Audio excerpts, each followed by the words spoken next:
76 bupati dan ada 18 wali kota yang harus diisi. Saya minta seleksi figur-figur pejabat daerah ini betul-betul dilakukan dengan baik, sehingga kita mendapatkan pejabat daerah yang kapabel, memiliki leadership yang kuat, dan mampu menjalankan tugas yang berat di tengah situasi ekonomi yang tidak mudah, situasi ekonomi global yang tidak gampang.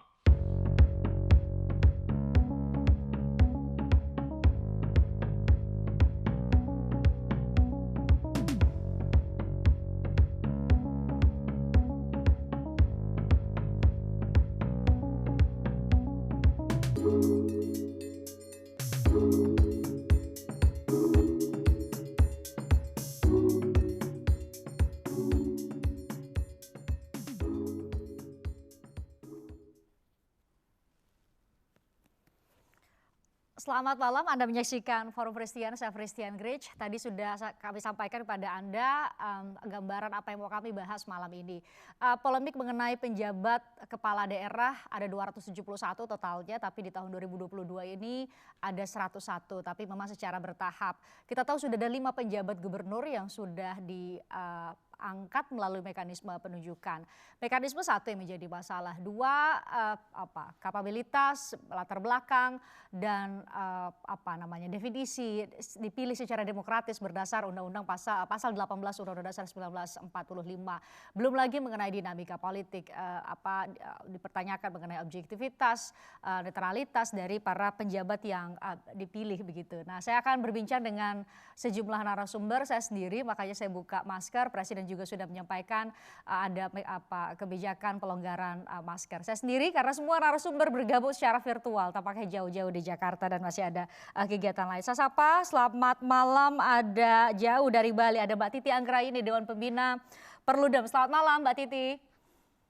Selamat malam Mbak Christian, udah Khairul Fahmi, Pak Gembong dan juga Pak Juri. Nah, Mbak Titi sudah menggantikan saya nih, udah menyapa para narasumber. Pak Gembong, terima kasih sudah join. Ketua Fraksi PDIP DPRD DKI Jakarta, ada Khairul Fahmi. Pak Khairul Fahmi ini bersamaan dengan Mbak Titi di satu kegiatan yang sama, dosen hukum tata negara Universitas Andalas. Selamat malam Pak Juri Ardiontoro, juga saya sapa Deputi 4 KSP. Selamat malam Bapak-Bapak dan Mbak Titi, terima kasih sudah mau bergabung di Forum Christian malam ini. Saya mau ke Mbak Titi terlebih dahulu nih Mbak Titi, karena kemarin Mbak Titi protes nih, tidak hanya mekanismenya satu, tapi juga figur yang dipilih dari 5 pejabat yang sudah diangkat oleh Menteri Dalam Negeri. Mbak Titi, kenapa? Ya, pertama ini adalah kondisi adanya penjabat ini karena konsekuensi dari peniadaan pilkada yang harusnya terselenggara pada 2022 dan 2023. Selain juga penyebutan di dalam ketentuan undang-undang yang menyatakan Undang-Undang Nomor 10 Tahun 2016 bahwa kepala daerah yang dipilih melalui pilkada 2017 menjabat sampai 2022 dan yang dipilih melalui pilkada pada 2018 menjabat sampai 2023. Dan kita akan pilkada serentak nasional pada November 2024. Nah, karena tidak ada pilkada, maka 101 daerah yang akhir masa jabatan kepala daerahnya di 2022 dan 170 kepala daerah yang akhir masa jabatannya di 2023 otomatis kosong kepala daerah definitifnya. Disitulah Undang-Undang Pasal 201 Undang-Undang Nomor 10 Tahun 2016 ayat 9 menyatakan diisi oleh penjabat. Nah, penjabat ini diangkat atau ditunjuk dari, kalau penjabat gubernur itu jabatan pimpinan tinggi madya, dan kalau bupati wali kota penjabatnya diisi oleh jabatan pimpinan tinggi pratama. Apa saja jabatan yang memenuhi persyaratan itu memang diatur di dalam Undang-Undang Aparatur Sipil Negara. Nah, ini menjadi sorotan dan juga kontroversial ya, bisa dikatakan Mbak Christian, karena durasinya sangat lama. Jadi kekosongan itu akan berlangsung, bahkan ada yang hampir 3 tahun. Karena mulai misalnya contoh saya ya, warga Banten, itu penjabat gubernur menjabat dari tanggal 12 Mei dan terpilih nanti kepala daerah definitif bisa jadi baru pertengahan 2025 karena pilkada 2024-nya itu pada bulan November. Jadi satu persoalan waktu yang sangat lama. Jadi ini bukan situasi yang penjabat-penjabat seperti sebelumnya hanya dalam hitungan bulan, ini penjabatnya bisa menjabat sampai hitungan bahkan hampir 3 tahun. Meskipun undang-undang menyebutkan masa jabatan itu setiap setahun, 1 tahun, dan bisa diisi kembali oleh orang yang sama atau orang yang berbeda 1 tahun berikutnya. Itu yang pertama. Yang kedua, ada 3 putusan Mahkamah Konstitusi yang mengatur atau berkaitan dengan soal penjabat ini. Putusan nomor 67 tahun 2021, putusan nomor 15 dan nomor 18 tahun 2022. Nah, beberapa pertimbangan hukum dalam putusan mahkamah itu sesungguhnya memberikan rambu-rambu terkait pengisian penjabat. Yang pertama bahwa dalam konteks transisional, penjabat yang dilakukan melalui mekanisme yang tadi saya sudah uraikan dianggap konstitusional oleh Mahkamah Konstitusi. Tapi Mahkamah Konstitusi juga mengingatkan perlu diatur peraturan pelaksana agar pengisian penjabat itu dilakukan secara terbuka, transparan, dan akuntabel. Nah, sayangnya sampai hari ini Mbak Fristian, mekanisme pengisian penjabat itu sangat eksklusif eksekutif. Jadi kalau untuk bupati wali kota itu diusulkan 3 nama oleh gubernur, kalau penjabat gubernur diusulkan oleh Mendagri 3 nama. Tapi masalahnya yang diusulkan itu belum tentu dipilih. Nah, belum lagi misalnya pertimbangan-pertimbangan daerah kan kita punya wakil-wakil di DPRD begitu ya. Itu tidak ikut ditanya apakah pandangannya kebutuhan real daerah seperti apa, kriteria dan klasifikasi penjabat yang dibutuhkan. Disinilah kami menyoroti soal keterbukaan, transparansi, dan akuntabilitas pengisian penjabat yang harusnya jadi hak kita sebagai rakyat memilih, tapi justru ditunjuk langsung, tapi mekanismenya tidak ada regulasi teknisnya, dan juga prosesnya kurang terbuka. Prosesnya belum ada regulasi teknis atau peraturan teknis yang diamanatkan oleh melalui 3 putusan Mahkamah Konstitusi tadi disebut oleh Mbak Titi, kemudian eksklusif oleh eksekutif. Nah, Pak Gembong di DPRD DKI Jakarta, Mbak Titi dan narasumber lain, Pak Juri dan juga Pak Fahmi, ini juga menyebut kok saya ikuti banyak sekali nama-nama yang disebutkan oleh fraksi PDIP. Itu dalam konteks apa Pak Gembong? Dalam konteks untuk menawarkan mekanisme lain untuk memilih calon pengganti Pak Anies nanti di Oktober 2022 ini di DKI Jakarta, Gubernur DKI Jakarta, atau itu bagian dari proses politik saja? Anda melihatnya seperti apa Pak Gembong? Jadi begini, kalau bicara Jakarta, saya sepakat apa yang disampaikan Mbak Titi tadi bahwa waktunya cukup panjang, kemudian mekanismenya 1 tangan, yaitu kewenangan pemerintah pusat, sementara daerah tidak dimintain pendapatnya, apakah cocok atau tidak dan lain sebagainya. Namun demikian bagi kami DKI Jakarta yang sudah juga kami sampaikan di media bahwa PDI Perjuangan sepenuhnya taat pada aturan yang ada, itu yang pertama. Yang kedua, selain itu kita juga berharap, ini saya cuma berharap mudah-mudahan perbincangan pada malam hari ini sampai ke Mendagri, kemudian disampaikan kepada Presiden bahwa harapan kita adalah bahwa sosok yang memimpin Jakarta ke depan adalah sosok yang pertama adalah memahami persoalan Jakarta. Yang kedua yang berani melakukan eksekusi. Karena barangnya sudah ada. Barangnya sudah ada, tinggal sosok yang berani melakukan eksekusi terhadap program yang sudah ada.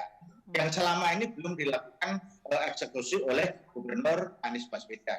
Harapan kita di sisa waktu, menghabiskan sisa waktu sampai dengan tahun 2024 hasil pemilu itu, harapan kita adalah kue pembangunan Jakarta bisa segera dirasakan oleh rakyat Jakarta. Itu saja yang kita dorong kepada pemerintah pusat agar mencari sosok yang berani melakukan eksekusi terhadap program-program yang notabene program itu sudah tertuang dalam RPJMD. Seperti itu, Mbak. Oke, jadi konteksnya adalah untuk mencari sosok yang tepat untuk melanjutkan ya apa sisa masa jabatan menuju pilkada serentak nanti 2024, November 2024. Kalau tadi Pak Gembong bilang masih berharap, kami berharap nama-nama yang kami sebutkan itu bisa dipertimbangkan untuk karena dalam konteks gubernur berarti Kementerian Dalam Negeri ya, Mendagri begitu. Untuk didengarkan oleh Mendagri dan dipilih. Pak Fahmi menyodorkan dua mekanisme lain ya Pak Fahmi kalau merujuk ke pasal 18 Undang-Undang 1945 gitu ya supaya tetap kalau ada nomenklatur demokratis. Anda bisa menguraikan ada dua ya mekanisme yang ditawarkan Pak Fahmi ya, melanjutkan masa jabatan dari pejabat saat ini atau melalui mekanisme pemilihan di DPRD. Anda yang lebih tahu, Anda mungkin bisa menjelaskan apa jalan tengah yang Anda tawarkan, jalan tengah dan juga tentunya konstitusional. Baik, makasih Mbak Pristian. Saya memang pernah menulis masalah ini. Ya. Ada dua bagaimana seharusnya pasal 18 ayat 4 itu ditafsirkan ketika pemerintah hendak mengangkat penjabat kepala daerah. Dalam pasal 18 ayat 4 konstitusi itu kan diatur bahwa gubernur, bupati, wali kota dipilih secara demokratis. Konteks dipilih di situ artinya pengisian jabatan kepala daerah itu memang mesti melalui mekanisme demokratis. Dan sejauh yang bisa kita lacak dari latar belakang munculnya pasal 18 ayat 4 itu, bahwa dipilih demokratis itu ya dipilih secara langsung oleh rakyat atau dipilih oleh DPRD. Ya. Dan kalau kita kaitkan dengan konteks pengangkatan penjabat kepala daerah yang diatur dalam Undang-Undang Pilkada dalam pasal 201 itu, penjabat yang dimaksud di situ bukanlah penjabat yang akan mengisi jabatan kepala daerah dalam kerangka bahwa jabatan itu masih sedang berlangsung tetapi terjadi kekosongan. Tetapi konteksnya adalah masa jabatan kepala daerah telah berakhir dan terjadi kekosongan karena memang ditundanya pemilu karena alasan-alasan tertentu. Ya. Jadi ada dua kondisi yang berbeda antara apa yang dimaksud dengan penjabat kepala daerah yang diatur dalam Undang-Undang Pemerintahan Daerah dengan penjabat kepala daerah yang diatur dalam Undang-Undang Pemda, dalam Undang-Undang Pemilihan Kepala Daerah. Dan hari ini pemerintah belum mengeluarkan ketentuan lebih lanjut mengenai pengangkatan kepala daerah yang dikehendaki oleh Undang Pilkada itu. Kalau itu akan diatur, yang saya maksud dengan dua alternatif itu mestinya yang sesuai dengan kerangka pasal 18 itu yang dua tadi itu dipilih secara langsung atau dipilih oleh DPRD. Dipilih secara langsung tentu tidak memungkinkan karena kita menunda pilkada itu kan karena faktor ingin menyerentakkan pilkada juga. Oleh karena itu alternatifnya adalah dipilih oleh DPRD. Tetapi melihat perkembangan hari ini pemerintah kan sudah mengangkat 5 penjabat gubernur. Lalu kemudian ini akan ada lagi pengangkatan 76 bupati, lalu kemudian ada 18 kepala daerah. Saya kira yang perlu diperhatikan sekarang adalah apakah mekanisme syarat yang ditentukan untuk pengangkatan kepala daerah itu bisa dipenuhi atau tidak oleh pemerintah pusat.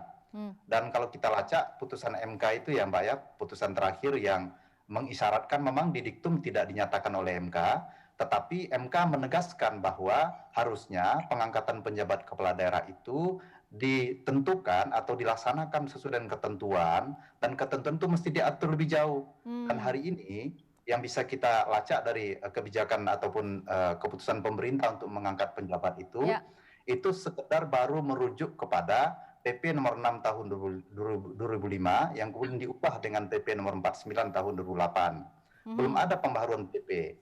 Dalam PP itu diatur bahwa konteks penjabat di situ memang konteksnya lebih Bang Pemda, dan konteks penjabatnya adalah penjabat dalam rangka mengisi kekosongan sementara masa jabatan sementara ya kepala daerah yang apakah karena dia meninggal atau dia mengalami kasus hukum. Dan ya untuk konteks yang dimaksud dalam undang pilkada ini belum. Sehingga kalau kita rujuk pun kepada mekanisme ya di PP itu kan diatur pertama ada dulu kepala daerah yang diberhentikan atau berakhir masa jabatannya. Lalu kemudian Mendagri atau gubernur itu mengusulkan siapa penjabat kepala daerah yang akan mengisinya. Ya, dan itu pun harus ada pertimbangan DPRD kalau kita ikut PP itu. Kalau berdasarkan PP yang ada ya, yang harus ada pertimbangan dari DPRD baru kemudian tapi justru yang setidaknya di 5 PJ gubernur yang telah diangkat tidak dilakukan ya Pak Fahmi ya? Ya, kalau kita merujuk ke PP ini tidak dilakukan. Sementara PP yang ada hari ini mengenai pengangkatan pejabat baru ini.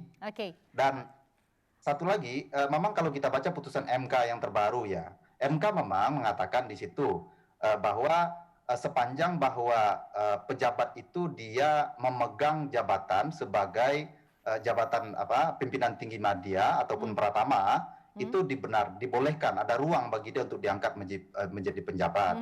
Namun ketentuan ini perlu diturunkan lebih jauh sebetulnya oleh pemerintah terlebih dahulu untuk kemudian baru mengisi penjabat kepala daerah baik gubernur, bupati maupun wali kota. Saya kira problem hukumnya ada di sini. Nanti kita bahas teknis soal itu. Saya ke Pak Juri terlebih dahulu. Pak Juri melihat polemik yang terjadi begitu ya, tidak hanya mekanismenya, tapi kemudian belakangan figur-figur yang setidaknya 5 pejabat gubernur yang sudah ditunjuk tanggal 12 Mei kemarin begitu ya. Seharusnya apa seperti yang disuarakan oleh para pakar begitu ya, termasuk Mbak Titi, Pak Fahmi dan banyak pakar tata negara dan ilmu pemerintahan yang bilang bahwa ya udah buat peraturan teknis atau setidak-tidaknya tidak keluar dari konteks demokratis yang dimaksud dalam Undang-Undang Dasar, sehingga perlu mekanisme yang seperti Pak Gembong. Jadi Pak Gembong nggak hanya berharap nih, tapi juga benar-benar didengarkan suara dari DPRD di setiap daerah begitu. Baik Mbak, terima kasih. Pertama dari sisi pemerintah itu sebetulnya tidak tidak memandang ini sebagai sesuatu yang sifatnya polemik ya, atau hal-hal yang tadi disampaikan oleh teman-teman tadi itu bukan sesuatu yang sifatnya polemik. Karena pertama misalnya soal waktu, bahwa masa jabatan pejabat kepala daerah ini bisa dikatakan itu menjabat dalam kerangka waktu yang panjang. Ya. Nah ini sebetulnya kan sudah selesai sejak Undang-Undang nomor 10 tahun 2016 itu diputuskan bahwa pengaturan mengenai pengisian penjabat kepala daerah itu seperti itu pengaturan waktunya. Jadi sebetulnya dari sisi pembuatan undang-undang semua orang sudah tahu mengenai waktu yang tersedia ini. Waktu yang panjang. Nah, yang kedua dari sisi misalnya tadi pertimbangan-pertimbangan putusan MK yang dijadikan oleh teman-teman yang mestinya itu ditindaklanjuti oleh pemerintah dalam bentuk peraturan perundang-undangan atau peraturan-peraturan yang lebih teknis untuk mengatur pengisian penjabat kepala daerah, pemerintah menganggap bahwa apa yang disampaikan oleh teman-teman tadi saya kira sesuatu yang baik ya, masukan untuk memastikan penjabat kepala daerah itu yang terpilih baik dari sisi mekanisme maupun figurnya itu yang ideal begitu. Nah, masukan ini tidak lantas kemudian dianggap sebagai kontroversi, sebagai polemik ya. Ini sesuatu yang baik. Nah, tapi memang sampai saat ini pemerintah menganggap seluruh produk peraturan yang ada ini sudah cukup memadai untuk mengeksekusi begitu untuk mengisi pejabat kepala daerah dari beberapa daerah yang kepala daerahnya mengakhiri masa jabatan. Jadi tidak perlu PP baru seperti yang Pak Fahmi maksud tadi ya, Pak Juri menurut Anda? Ya, sampai saat ini pemerintah masih memandang bahwa undang-undang yang ada memadai untuk melakukan mekanisme pengisian pejabat kepala daerah. Bahwa ada beberapa rekomendasi atau pertimbangan putusan MK, bahkan masukan dari teman-teman, tentu ini baik dan didengar oleh pemerintah untuk juga melakukan mekanisme seperti itu. Misalnya, tidak mungkin ujuk-ujuk presiden atau menteri dalam negeri menunjuk seseorang. Pasti ada proses untuk memastikan seseorang itu dipilih dengan kriteria-kriteria yang ketat.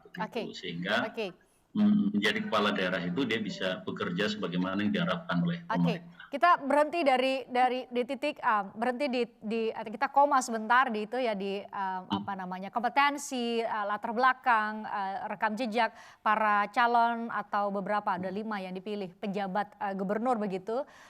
Nanti usai jeda saya juga akan minta pendapat Pak Gembong, karena Pak Gembong nih dilihat beberapa hari ini nama-nama yang calon pengganti Pak Anies malah kemudian paling banyak diberitakan nih, karena memang mungkin ada beberapa nama yang disampaikan Pak Gembong menarik perhatian publik nih. Ini saya tanyakan secara lengkap kepada Pak Gembong sesaat lagi di Forum Christian.